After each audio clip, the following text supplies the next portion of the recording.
কিসের মা? মানে অঞ্জু দিদি চলে যাওয়ার পর থেকে আমি এই সংসারের হাল ধরেছি। পুরো পরিবারটাকে আমাকেই আগলে রাখতে হয়। তাই আমি এখন গল্প শুনছো দাঁড়িয়ে দাঁড়িয়ে? কত দূর থেকে এসছেন বলতো গরমের মধ্যে? যাও শরবত নিয়ে শোনার জন্য যাও। হ্যাঁ আনতেছি।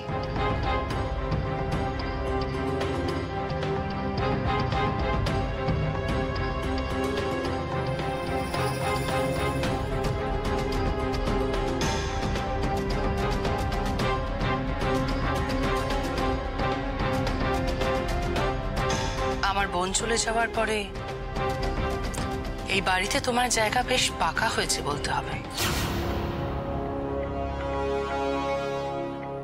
তাহলে তো অঞ্জুর জন্য আমি যা এনেছিলাম সেগুলো এখন তোমাকেই দিতে হয়।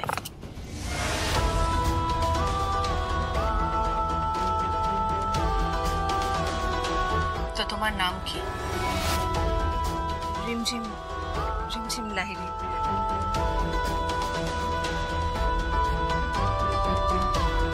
বেশ মিষ্টি নাম।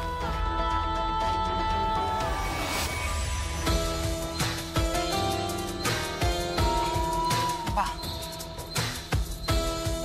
তো তোমার কপালে এরকম একটা বিচ্ছিরি দাগ হলো কি করে?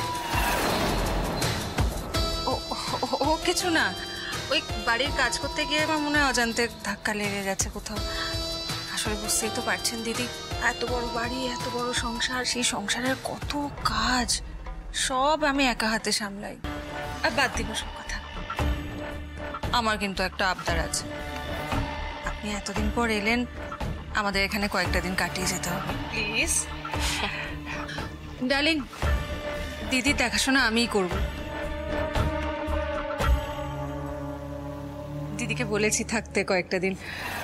আফটার অল এত কাছের উনি আমাদের।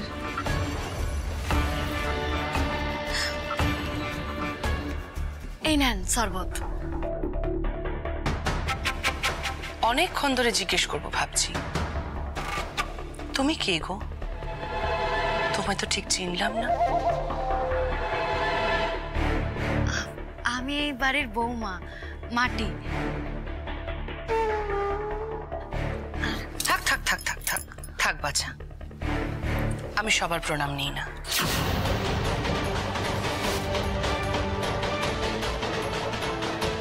ঠিক সময় আসুক, আমি বিচার বিবেচনা করে দেখব তোমার প্রণাম আমি নেব কিনা।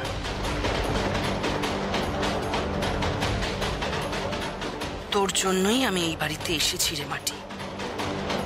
তুই আমাকে রাখিয়েছিস, এত সহজে তো আমি তোকে ছাড়বো না। দিদি আপনি ওর কথা কিছু মনে করবেন না, ওর আমি অসভ্য। দেখতেই তো পাচ্ছেন, আগ বাড়িয়ে সবসময় ভালো সাজার ইচ্ছে। আমি জানতাম আপনি ওকে পছন্দ করবেন না, কিন্তু আমাদের বাড়িতে আরেকজন বউ আছে যাকে আমি শিওর আপনার খুব পছন্দ হবে। আমি ডাকছি এক্ষুনি। বিশাখা, বিশাখা, আরে কোথায় তুমি? তাড়াতাড়ি এসো,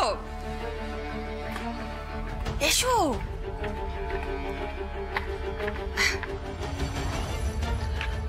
বিশাখা যাও, প্রণাম করো। দাঁড়িয়ে আছো কেন? যাও। আমার মনে হচ্ছে এই মহিলা আমাদের কাজে আসবে, একে হাতে রাখা দরকার। প্রণাম করো, যাও প্রণাম করো, যাও।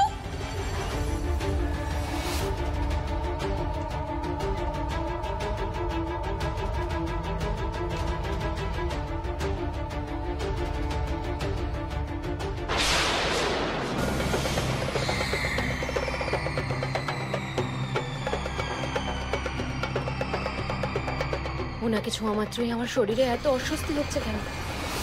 না না না না না না, এই মহিলা আর যাই হোক মানুষ নন। এনার সঙ্গে নাগেদের নিশ্চয়ই কোনো সম্পর্ক আছে।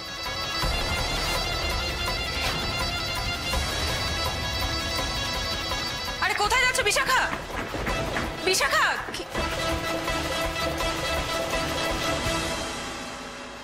তুই নাগরাজের নিয়ম লঙ্ঘন করে অনেক অন্যায় করেছিস, কিন্তু একবার যখন আমি এসে গেছি তোকেও আমি চরম শাস্তি দেব।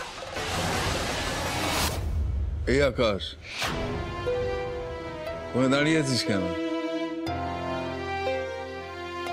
মাসি হয়তো, যা গিয়ে আলাপ কর।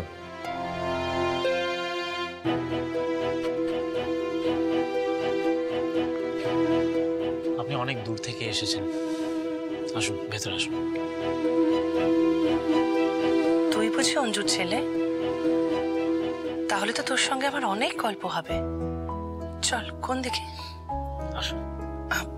আর মঞ্জু, আমি না সকলের জন্য আমি উপহার এনেছি, আর তোর জন্য এই যে এই গয়নাটা ধর। আমার ধর না। আসুন, এদিকে আসুন।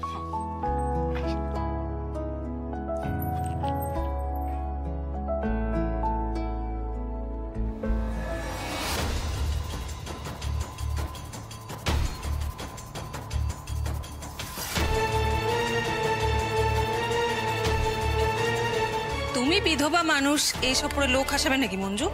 তার থেকে এটা আমার কাছে থাক, আমি সাবধানে সামলে রাখবো। হ্যাঁ ইস্যু,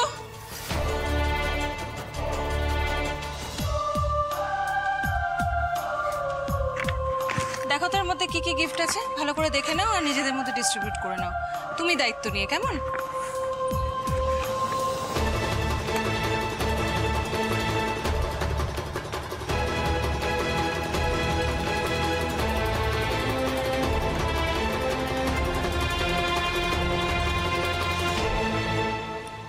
মাসি কাকি, কি হয়েছে গো? তোমায় এরকম চিন্তিত দেখাচ্ছে কেন বলো তো? জানো মাটি, আমার যে জ্যাঠতো দিদিকে আমি চিনতাম তার সঙ্গে না এনার কোনো মিল পাচ্ছি না। হ্যাঁ, অবশ্য এটাও ঠিক, আমি তখন খুবই ছোট ছিলাম, হয়তো এখন ভুল করছি, কিন্তু কিন্তু তাও কেমন যেন বিশ্বাস করতে পারছি না, জানো।